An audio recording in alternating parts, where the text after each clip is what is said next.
Bienvenidos a un programa más de este proyecto llamado Estados Unidos, México, Mundo, en Facebook y en YouTube. Si cree que esta información le gustaría que la escucharan, la vieran otras personas, sus amistades, sus conexiones, compártalo, por favor, se lo vamos a agradecer. Seguimos con la serie de Un Mundo Nuevo. Un Mundo Nuevo, hemos venido diciendo que creemos que para soñar con la utopía de cambiar el mundo, debemos reconocer que en nuestra mente hay cuatro fortalezas que nos dividen, que no nos dejan ni siquiera conversar. Estamos hablando de las cuatro fortalezas que sería el racismo, clasismo, capitalismo y religionismo. Estamos en el capitalismo ya, pero hemos hecho pausa para traer un contexto y que sirva como fundamento para hablar sobre todo del capitalismo. Entonces me di a la tarea de presentar 2.500 años de historia, siglo por siglo. Esta es la segunda parte. En este capítulo, en este programa, vamos a abarcar del siglo sexto hasta el 15. Otros 1.000 años, no logré completar el restante, así es que nos vamos a tener que esperar hasta la semana que entra el programa siguiente para completar el resto y llegar al presente. Pero sí, vamos a abarcar rápido y hay mucho material, así es que vamos a entrar en materia. Pero sí, de nuevo, muchas gracias por sintonizar y le agradeceríamos si comparte nuestro programa.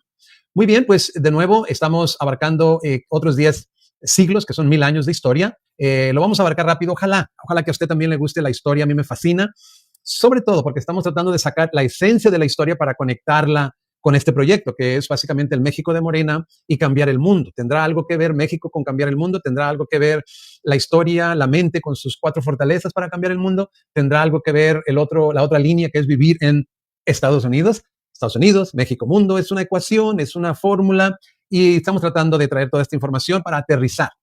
Les recuerdo que esto es un proyecto y queremos llegar a un sitio. Muy bien. Bueno, pues vamos a seguir, como de costumbre, utilizando el famoso PowerPoint, ¿verdad? Muy bien.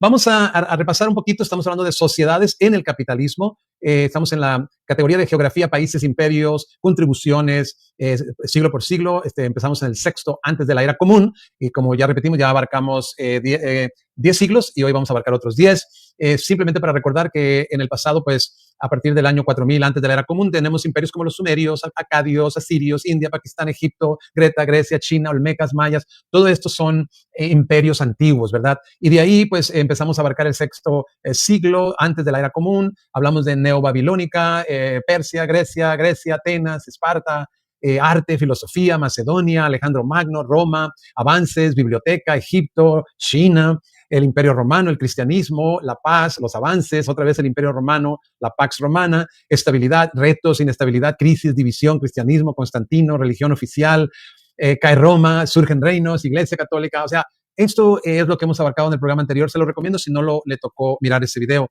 Impresionante, porque lo único que estamos es rescatando lo más esencial, los conceptos importantes que nos ayudan para tener un cuadro de cómo hemos llegado a donde estamos ahora, cómo llegamos, ¿verdad? Entonces es crucial que nosotros podamos entender todo eso.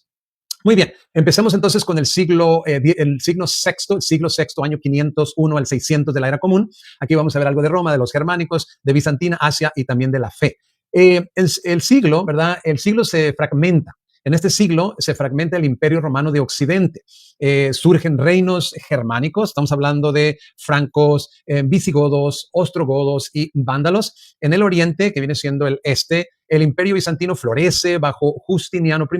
En otras partes ocurren cambios importantes como la expansión del Islam y la consolidación de imperios de Asia. Aquí está Asia, está China, está ahora el Islam, está la fe cristiana. Se divide, digamos, el Imperio Romano en Roma y Bizantina. Todo esto lo estamos viendo en este contexto. Los francos, que viene siendo Francia en esencia, emergen como la primera potencia en Europa occidental en este siglo sexto y controlan gran parte de lo que hoy es Francia y Alemania. La influencia de la Iglesia Católica aumenta. No olvidemos el programa anterior, hablamos mucho de cómo la Iglesia Católica fue impulsada por todo un imperio, por Constantino el Grande. No fue producto de un grupito de personas que dijéramos los creyentes iniciales. No. Fue un imperio el que estuvo detrás del impulso de la religión católica y es por eso que llegó a ser lo que ahora es. Así que todo esto lo estamos viendo. Dice aquí la influencia de la Iglesia Católica aumenta. Hay conversiones en los pueblos bárbaros. San Benito de Nurcia fundó la orden benedictina, benedictina, el monacato occidental. Con la consolidación de los reinos y adopción del cristianismo, se afirman algunos ritos litúrgicos de Occidente. Ustedes se cuenta cómo es que, por ejemplo, la misa hoy en el catolicismo, cómo se desarrolló ese ritual, ese orden en el que sigue la misa. Pues todo esto es un producto de una evolución y ahí en el sexto siglo empiezan a surgir indicios de cómo se fue formando todo eso.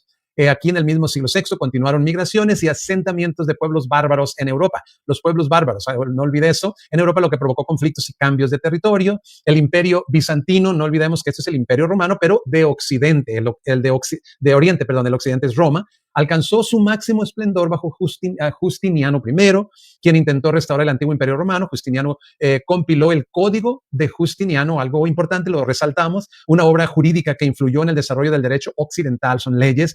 También ordenó la construcción de la magnífica Santa Sofía, que fue un templo de iglesia ortodoxa y sede al mismo tiempo del patriarca de Constantinopla.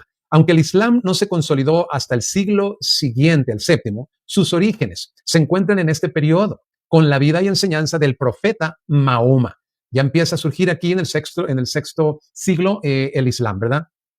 En China se desarrollaban las filosofías del confucianismo, el leguismo y el moísmo como corrientes principales. El cristianismo llega en el siglo XIII, mucho tiempo después, aunque hay indicios por ahí de que sí había llegado de una forma muy limitada. Pero imagínese usted que está China desarrollando sus filosofías con Confucio principalmente y no había cristianismo ahí todavía, sino que hasta el siglo XIII y apenas estamos en el sexto. Contexto, por favor. En India, el imperio Gupta, Siri-Gupta, fue un periodo de la antigua India que se considera una edad de oro, conocido por sus logros en arte, ciencia, literatura y religión. Florece entre siglos IV y VI, era común. Bajo el gobierno de la dinastía Gupta, el imperio llegó a su fin a mediados del siglo VI. Aquí hay que resaltar que hay mucha innovación que todavía no tiene absolutamente nada que ver con Estados Unidos, porque muchas veces nosotros, habiendo crecido y muchos nacido en Estados Unidos, pensamos como que aquí nace todo, como que aquí se origina todo, pero para nada, para nada. La mayoría de las cosas que tiene este país viene de atrás, viene de lejos, ¿verdad? Así es que hay que tener todo esto presente, todo lo que se está desarrollando en la China, en la India, por los persas y también países europeos, por supuesto. Japón, el periodo Kofun dio paso al periodo Asuka, ¿verdad? Persia, el imperio sasánida, alcanzó su apogeo bajo el reinado de Cosroes. Mucha historia, ojalá que veamos este cuadro, yo diría importantísimo. Todavía, ahora pasamos al séptimo siglo. Ya nos acabamos 100 años, vamos por los segundos 100. En el siglo séptimo, años 601 al 700 era común. Aquí vamos a ver cosas del Islam, España, Tibet y China. Hubo grandes cambios y transformaciones a nivel global. Surge el Islam en Arabia, se consolida en Europa la era medieval con el reino visigodo en España. Imagínese usted, aquí ya empieza a surgir España también. En el siglo VII, el imperio bizantino experimentó importantes modificaciones. Vuelvo a repetir, el imperio bizantino es la parte oriente de lo que fue el imperio de Roma, romano. El occidente, perdón, está en Roma. Importantes modificaciones y Persia sufrió la expansión musulmana. Aquí me voy a tomar el tiempo para explicar, para que entendamos algo básico. ¿Qué es Mahoma? ¿Qué es Islam? ¿Qué es musulmán? Muy bien, el profeta Mahoma fundó el Islam en Arabia. La palabra musulmán proviene de la raíz árabe slm, S-L-M, que significa paz, sumisión o rendición. De hecho, la palabra Islam es sumisión o rendición. Eso es lo que significa. Y musulmán, por tanto, es alguien que se somete a la voluntad de Dios, Alá, que le llaman así en Islam, los musulmanes a Dios, Alá, según las enseñanzas del Islam. Una pequeña explicación, ojalá que sirva de algo para poder ir entendiendo términos. Islam significa sumisión y musulmán es una persona que se somete a Alá, pues siguiendo las enseñanzas del Islam. Básicamente, a grandes rasgos, es importante, creo yo, tener esto en cuenta para que cuando oigamos esta terminología.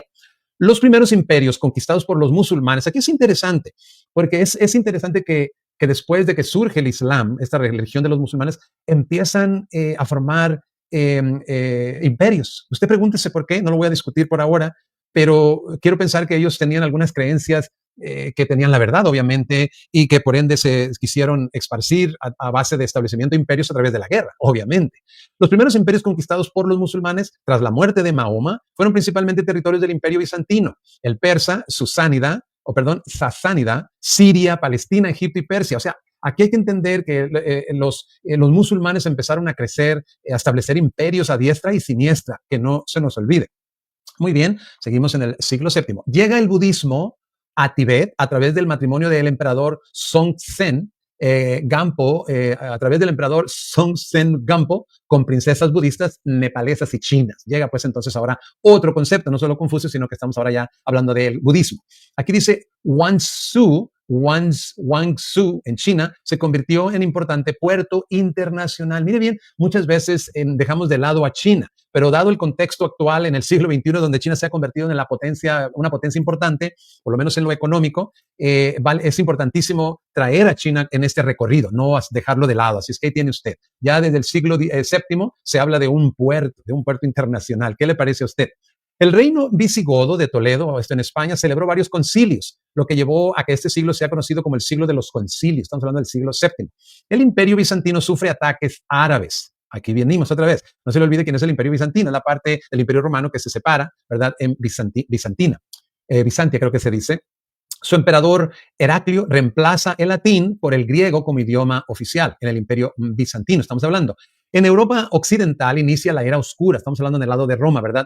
Que se extendería hasta el reinado de Carlomagno. Hubo un declive económico, intelectual, cultural y por una falta de fuentes históricas escritas. A eso se le llama el oscurantismo, la era oscura. Tengámoslo presente. Quiere decir que hubo un declive económico, intelectual, cultural y pareciera como que hubo una destrucción de archivos, de documentos históricos.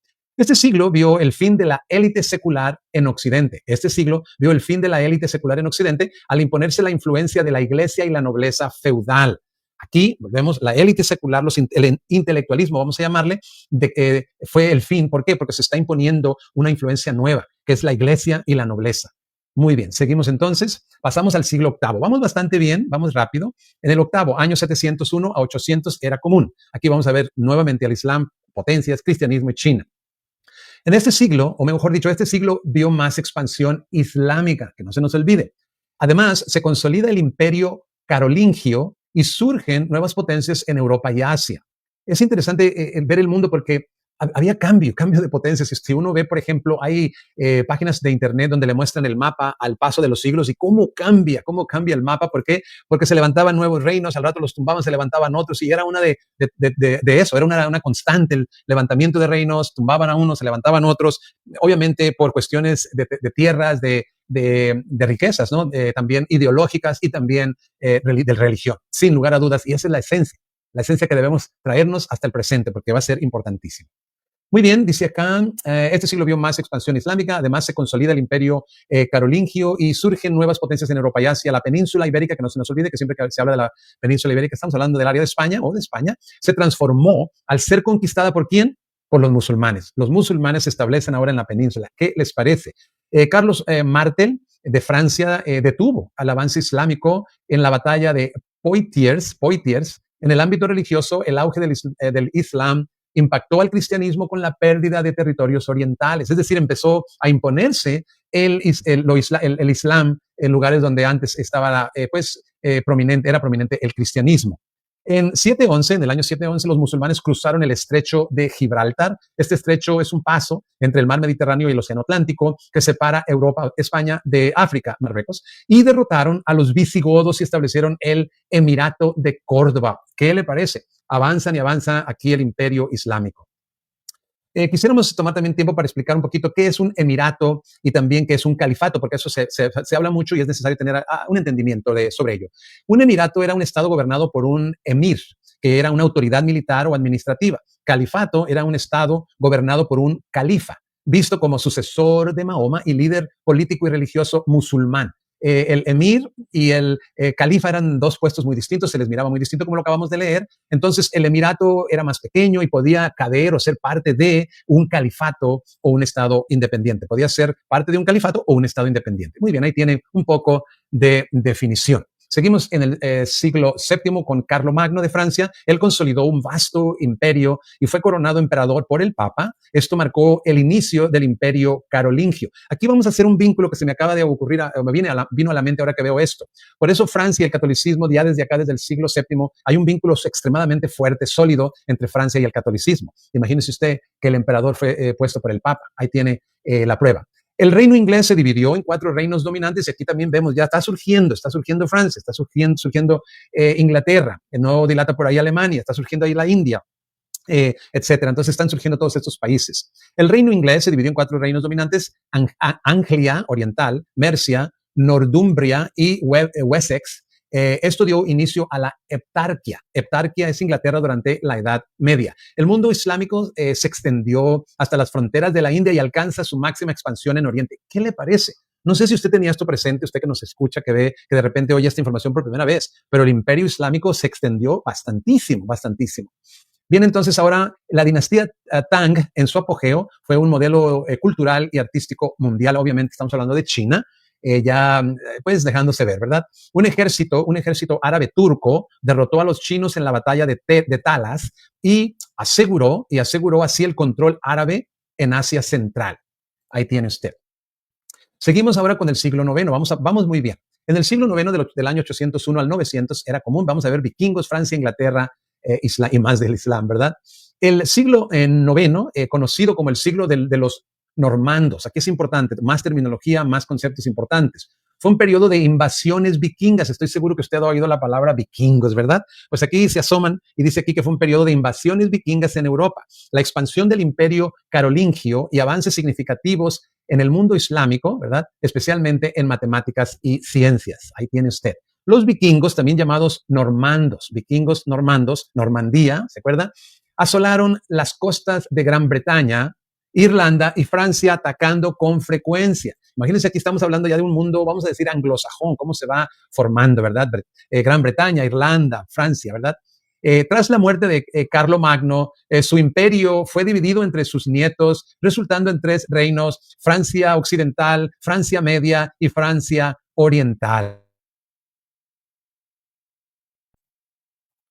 Muy bien. El siglo noveno vio importantes desarrollos en matemáticas y ciencias en el mundo islámico. Aquí viene otro nombre importantísimo, ¿sí? Muy bien. Aquí Al-Khwarizmi, a ver otra vez, Al-Khwarizmi, un erudito, sentó las bases del álgebra y estableció, el sistema de numeración arábiga. Usted sabrá que nuestros números son arábigos, pues de ahí vienen de Arabia y viene de Al-Khwarizmi, de nuevo, que sentó las bases del álgebra y estableció el sistema de numeración arábiga. Ahí tiene otro dato importantísimo. Estamos recogiendo datos importantes, esencia de estos 2500 años de historia.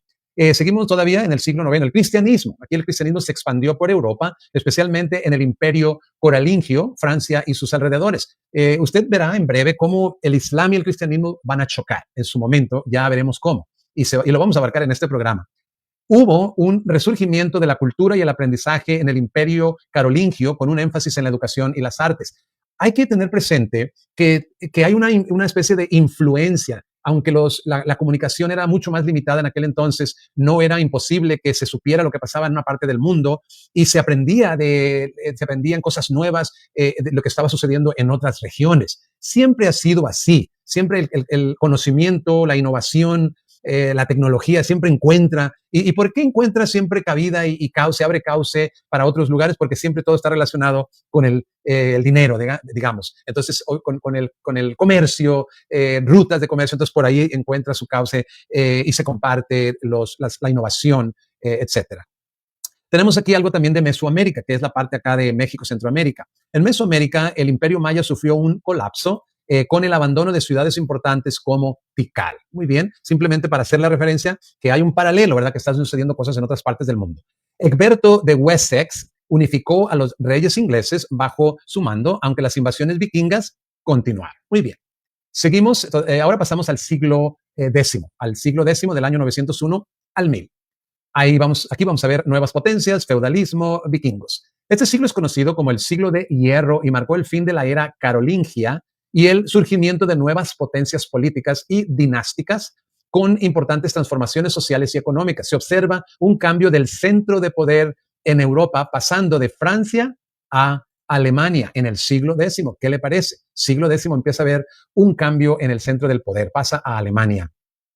No olvidemos que Alemania, Francia, Inglaterra, pues son potencias en nuestro tiempo, o por lo menos en el siglo pasado, y son importantísimas de tener presente todo lo que ocurre en torno a ellos. El feudalismo se consolida como sistema social y económico predominante. Ya recordará que nosotros ya hemos abarcado este sistema feudal jerárquico, ¿verdad? Muy bien, incursiones vikingas, magiares y musulmanas impactaron la vida europea. Ahí tiene usted que la vida europea pues está siendo, si usted me permite la palabra, bombardeada por los vikingos, magiares y también las guerras de los musulmanes, ¿verdad? Mientras que también hubo expansión, a pesar de todo eso, también hubo expansiones territoriales de reinos como Inglaterra y aquí, si mal no recuerdo, primera vez que mencionamos, Hungría, ¿verdad? Ahí tiene a Hungría. Cambios dinásticos en China, Corea y otras partes de Asia. Se fundaron el Reino de Inglaterra, ahí tiene el Reino de Inglaterra, el Califato de Córdoba en España y el Sacro Imperio Romano Germánico. Importantísimos acontecimientos en este siglo X, ¿verdad? Fue una época de conflictos, pero también hubo avances en comercio, agricultura y vida intelectual. Vamos a hablar un poquito sobre los vikingos, dar un poquito más de información, más de contexto. Los vikingos fueron pueblos nórdicos del hoy Dinamarca, Noruega y Suecia. Vivieron durante la llamada era vikinga en los siglos VIII y déjenme ver, no sé si puede ser onceavo. Bueno, ahí tengo onceavo. Destacados por su navegación y construcción de barcos. Usted recordará que Inglaterra, Gran Bretaña, esa era su especialidad, ¿no? Entonces dice acá, lo que les permitió explorar, comerciar, saquear y colonizar vastas áreas de Europa. Guerreros, eran guerreros y saqueadores. Ahí tiene usted sus vikingos.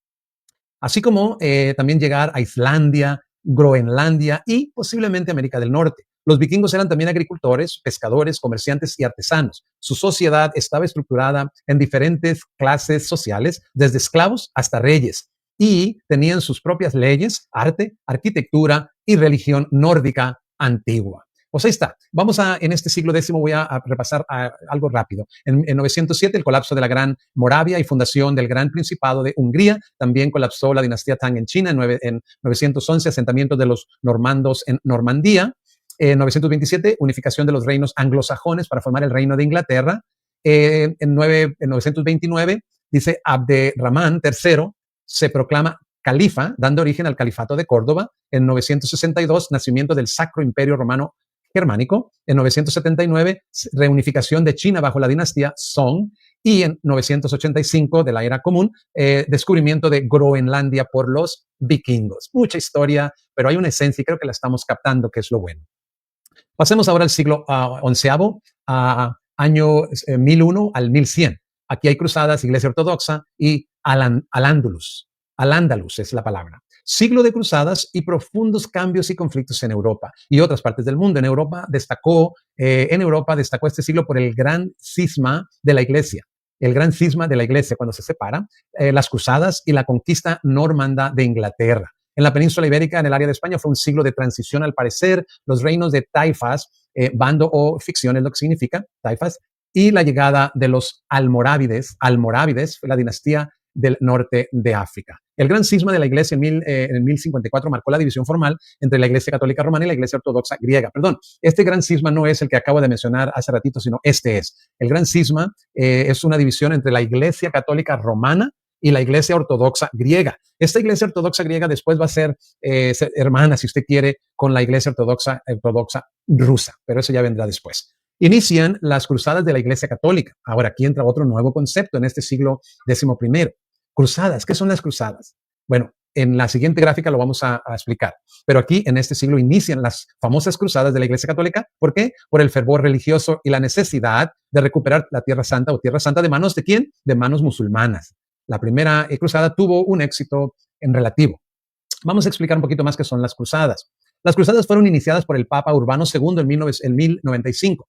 El objetivo principal era recuperar Tierra Santa, específicamente Jerusalén, del control musulmán. Ahora usted se preguntará, ¿cómo puede ser que una iglesia, una fe que profesa el amor al prójimo, esté impulsando guerras para recuperar, digamos, Jerusalén? ¿Qué piensa usted? ¿Está justificado o no está justificado? ¿Cómo lo va a justificar el Papa Urbano? No, es algo inimaginable. ¿Cómo se puede justificar guerra, verdad? Bueno, dice aquí que la Iglesia Católica impulsó estas guerras religiosas motivando a nobles europeos, ¿con qué? Con indulgencias. No me tomé el tiempo en este programa de explicar qué son indulgencias. Muchos de ustedes seguramente ya saben, pero eran una especie de documento, si usted quiere, en el que constaba que un ser querido podía ser sacado más rápido o completamente del purgatorio, un área de sufrimiento antes de pasar a una área mejor. Y esa era una enseñanza y vendían las indulgencias para sacar a familiares del purgatorio. Esto después vino a ser una crítica feroz, se puede decir, incluyendo la de Martín Lutero, que vendrá más adelante, para el perdón de pecados, ¿verdad? también, y a campesinos los motivaba con una forma de mejorar su nivel económico. Esto lo utilizó la Iglesia Católica, el Papa Urbano, para animar a las personas a que participaran en la guerra, y también obviamente les tuvieron que haber enseñado que Dios lo aprobaba, ¿no? Bueno, Normandía conquista Inglaterra. En 1066, Guillermo el Conquistador lideró la invasión normanda, ¿verdad? La invasión normanda que cambió la historia de Inglaterra. Al-Ándalus, el poder del califato de Córdoba se desintegró, imagínense, y aquí está sucediendo algo en el siglo XI, onceavo, se desintegró, dando paso a los reinos independientes conocidos como reinos de taifas, pequeños estados musulmanes. Un imperio islámico, todavía en el siglo XI, un imperio islámico norteafricano, almorávides, conquistó gran parte de Al-Ándalus, Al-Ándalus obviamente en el área de España, y tomó control de los territorios que pertenecieron al califato de Córdoba. Ahí tiene usted, mucho está sucediendo en estos últimos siglos. Al-Ándalus fue el nombre que los musulmanes dieron a la península ibérica durante la Edad Media, conquistada por los reyes católicos. Al-Ándalus no fue solo un territorio, sino también un crisol de culturas. Escuche, esto es importantísimo, me llamó mucho la atención, donde convivieron musulmanes, cristianos y judíos, dando lugar a un rico intercambio cultural y artístico que dejó una profunda huella en la historia de España. Si usted quiere saber si se ha preguntado la esencia de dónde nace España, sus fundamentos, sus raíces, esta es. Ese convivio que pese a que ahí gobernaban los musulmanes, era una cultura, un crisol de culturas en España. Esto se me hizo a mí muy tremendo y yo pienso que lo considerará usted igual, ¿no? Una cultura, un crisol de culturas donde convivieron musulmanes, cristianos y judíos, dando lugar a un rico intercambio cultural y artístico que dejó una profunda huella en la historia de España. Con un renacimiento de la vida urbana y el comercio, se impulsó un aumento de producción agrícola y una mejora de rutas comerciales. Se desarrollaron nuevas técnicas de construcción de castillos y fortalezas. Obviamente esto es para la guerra, así como ingenios de ataque para la guerra. Hasta en eso también obviamente se ven cómo está evolucionando las formas y las formas de pelear y también todo lo que se usa para la guerra, el armamento, quiero decir. Pasamos al siglo II, estamos muy próximos ya a terminar. Esto está en el año 1101 al año 1200. Y vamos a ver aquí un renacimiento, la burguesía, otro concepto importante, y cruzadas. Este siglo se le conoce como el Renacimiento y fue un periodo de profundos cambios en Europa y el comienzo de una nueva era. Se caracterizó por el auge de las ciudades. Esto es importantísimo. En este siglo XII empiezan a crecer las ciudades y ya no las áreas del campo, acá donde se practicaba la agricultura. Aquí hay un giro importante que no hay que perder de vista. Dice acá, el comienzo de una nueva era se caracterizó por el auge de las ciudades, el desarrollo de la burguesía, la revitalización intelectual y avances tecnológicos significativos. De nuevo tengo que mencionar cómo hay tanto avance desde aquel entonces. Nunca podemos pensar que lo que hoy tenemos es muy original. No es original. La mayoría viene de lejos, viene de atrás, ¿verdad? Las ciudades resurgieron, escuche, como centros de comercio y artesanía. ¿Qué está sucediendo acá? Fíjese bien, desafiando el orden feudal rural. No olvidemos que en esta coyuntura lo que rige es el feudalismo y todo sucede más en los campos, en el área rural, pero ahora empieza a darse un auge en la ciudad y empiezan a desafiar el orden feudal. Ahora, ¿quién lo desafía? ¿Quién desafía el orden feudal? Dice aquí, la burguesía. El orden feudal rural es desafiado, la burguesía. Una nueva clase social emergió como motor económico y social, entrando en conflicto con la nobleza feudal. Ahí tiene usted, aquí hay un conflicto ahora entre la nobleza de acá del feudalismo rural y ahora está surgiendo algo en las ciudades. Ahora vamos a explicar brevemente esto de burguesía, porque son términos que pues a veces se usan mal, en fin. Obviamente, como todas las palabras y los conceptos tienden a evolucionar. Vamos a empezar cómo se usó en el principio y cómo evolucionó después. Burguesía viene de la palabra Burgos en su idioma original y Burgos significa simplemente ciudad, así de sencillo. Entonces, ¿qué podemos decir que es burguesía? Personas de ciudad, no de campo, que en su mayoría son comerciantes, artesanos libres y personas que no estaban sometidas a señores feudales. Es clase media acomodada con ciertos privilegios. Hoy el término burguesía o burgués se usa para referirse a la clase media y alta, propietaria de bienes y con un nivel económico elevado, a menudo se asocia con poder y influencia influencia. Ahí tiene usted una definición que me parece importantísima porque es este grupo, es esta burguesía, es estas personas que no eran ya campesinos, agricultores, quiero decir, que se van a la ciudad, empieza a crecer la ciudad, son los que van a hacer que se transicione del feudalismo al capitalismo. Importantísimo. Son estas personas las que van a hacer esa transición, la van a provocar. Muy bien, seguimos todavía en el siglo XII. Dice acá, hubo gran interés por el conocimiento, la traducción de obras clásicas, ahí volvemos a lo mismo, cómo se compartía el conocimiento, obras clásicas griegas e islámicas. El Islam, islamismo, pues, produjo también muchísimas escritos, riquezas, innovación, etcétera. Y el surgimiento de las universidades medievales. Aquí surge en el siglo XII, ¿verdad? Que promovieron el estudio y la difusión del saber. Hubo inventos como el arco gótico, la pólvora, la mejora de la navegación. Yo tengo entendido que la pólvora la inventaron los chinos, y la relojería transformaron la producción y la vida cotidiana. Hubo auge de las ciudades, ahí estamos de nuevo, y la burguesía, ¿verdad? Y este auge debilitó la estructura feudal. Eso es importantísimo en la historia. Y los reyes tuvieron que apoyarse, escuche, en la nueva clase para contrarrestar el poder de los señores feudales. Acuérdense que el rey daba pedazos, terrenos, amplios terrenos a señores feudales. Y acá ahora los reyes estaban ya no se estaban apoyando en los señores feudales acá en lo de la agricultura. Estaba surgiendo un nuevo grupo de personas, y ahí es donde entonces los reyes empezaron a apoyarse ya en esta nueva, entre comillas, clase, que no me gusta mucho esa palabra, pero en fin. Surgieron movimientos religiosos disidentes. Aquí estamos hablando, si son disidentes, recordemos que la Iglesia Católica era lo que predominaba, y obviamente es contra la Iglesia Católica, como los cátaros. Los cátaros, y el papado alcanzó un gran poder político y religioso. Estamos hablando del siglo XII, ¿verdad?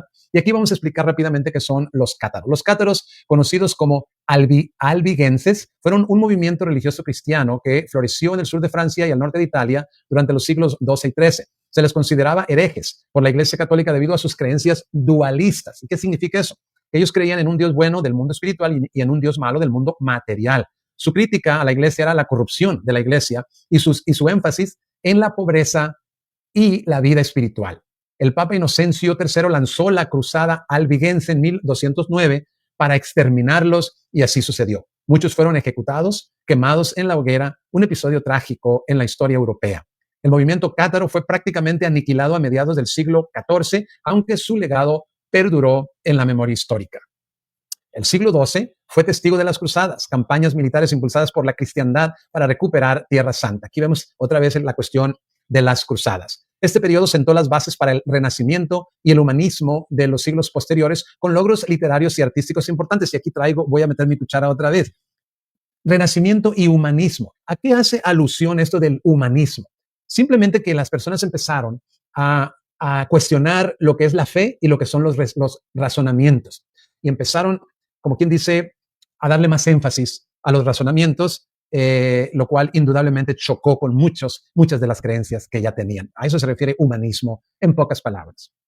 Seguimos. Pasamos al siglo XIII. Esto va del año 1201 a 1300. Vamos a ver ciudades, comercio, mongoles y teología. El siglo de contrastes de Europa marcó el fin del crecimiento en los pueblos y la expansión de las zonas urbanas, ciudades. Vuelvo a repetir, marcó el fin del crecimiento en los pueblos, o sea, en lo rural, y la expansión de las zonas urbanas, o sea, las ciudades. El comercio floreció local e internacionalmente. Europa también experimentó avances agrícolas significativos, como la rotación trienal de cultivos que aseguraron un mayor suministro de alimentos. Este siglo vio el auge del imperio mongol. Aquí vemos otro imperio, los mongoles de Mongolia, que se extendió desde Asia Oriental hasta Europa Oriental. ¿Qué le parece a usted? Se produjeron importantes avances en teología escolástica, importantísimo. También se vieron movimientos de disidencia religiosa contra la Iglesia Católica, por supuesto, y luchas de poder entre la Iglesia y el Estado. Hablemos un poco sobre el imperio mongol.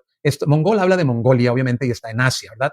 Fundado por Genghis Khan en 1206, fue uno de los imperios más grandes y duraderos de la historia. Se extendía desde el Océano Pacífico hasta Europa del Este. Eran simplemente implacables, famosos por su habilidad caballar, o sea, de cabalgar, usaban arcos, tácticas militares y guerras psicológicas. A pesar de su reputación de brutalidad, el imperio también trajo un periodo de relativa paz y comercio conocido como la Pax Mongólica. Después de la muerte de Genghis Khan, el imperio se dividió entre sus hijos y nietos, lo cual llevó a su desintegración en varios kanatos y a su caída en 1368. Dejó un legado de intercambio cultural, comercio y la difusión de ideas y tecnologías. La dinastía Yuan en China fundada por Kublai Khan, fue una de las partes más duraderas del imperio. O sea que los mongoles establecieron también espacios, digamos, en la China. ¿Qué le parece? Si mal no recuerdo, el yuan en China, el yuan es, así se llama, la moneda de China. Qué interesante cómo la historia se relaciona tanto, ¿verdad? Igual que hoy en día.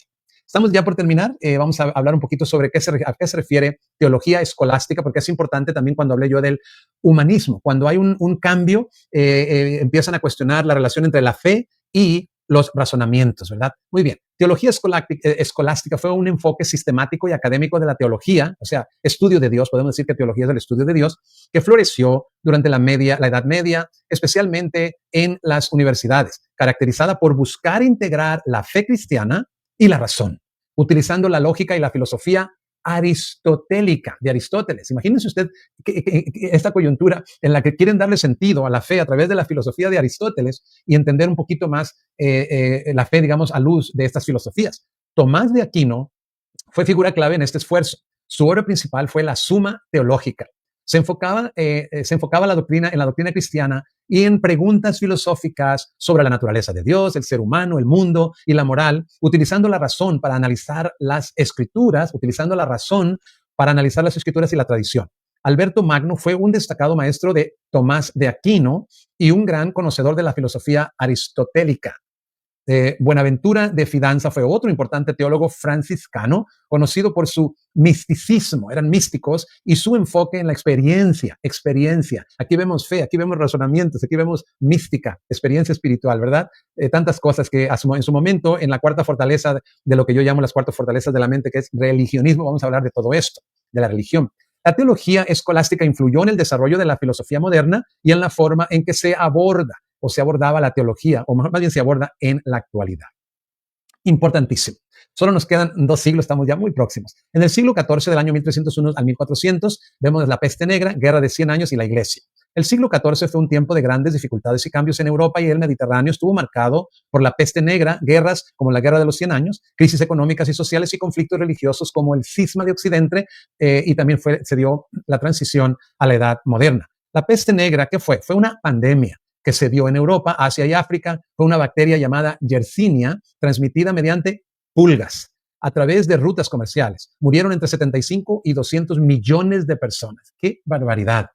Se suscitó también un conflicto entre Inglaterra y Francia por territorios y también sucesorías, que quién sucede a quién, ¿verdad? Causó estragos económicos y sociales y afectó la política europea. Esto fue la guerra de los 100 años. En Castilla, España, se produjo una guerra civil entre Pedro I y Enrique de Trastámara. En otras regiones hubo tensiones y revueltas sociales. La Iglesia Católica se dividió en 2 o más papas. Se generó mucha incertidumbre y conflicto religioso. Estamos hablando del siglo XIV, porque no olvidemos que por ahí se va a empezar a asomar su rostro Lutero. Así es que por ahí va todo esto, ¿verdad? Vimos las cruzadas, vimos las quejas, vimos la protesta, las indulgencias, y pronto va a asomarse Lutero. La Iglesia Católica se dividió en 2, ya lo leí eso, muy bien. Se dieron cambios en la manera de ver la muerte y lo divino, con un enfoque más individualista y con mayor interés por la salvación. La crisis no impidió el fortalecimiento del poder monárquico en algunos reinos. Se marcó un alejamiento del feudalismo, y vuelvo a repetir, aquí va a haber una transición del feudalismo al capitalismo, así como se oye. La peste y las guerras causaron una disminución en la población. Esto afectó la producción agrícola y el comercio. Hubo tensiones sociales. Aquí vemos que los otomanos, los turcos, continuaron su expansión en los Balcanes y hacia el Imperio Bizantino. En China se expulsa a los mongoles y se establece la dinastía Ming. Y pasamos al último siglo que nos ocupará en este programa, al siglo XV, 15, del año 1401 al 1500. Aquí veremos innovaciones, aquí vemos América y la imprenta. El siglo XV fue un periodo de transición crucial entre la Edad Media y el Renacimiento, marcado por imponentes cambios en Europa y más allá. Se le conoce como el siglo de las innovaciones y el otoño de la Edad Media, debido a la coexistencia de elementos medievales con otros que anunciaban la modernidad. Aquí, en este siglo, cae Constantinopla en 1453, se descubre América, entre comillas, 1492, la llegada de Cristóbal Colón a América abrió una nueva era de exploración y expansión europea, con consecuencias globales.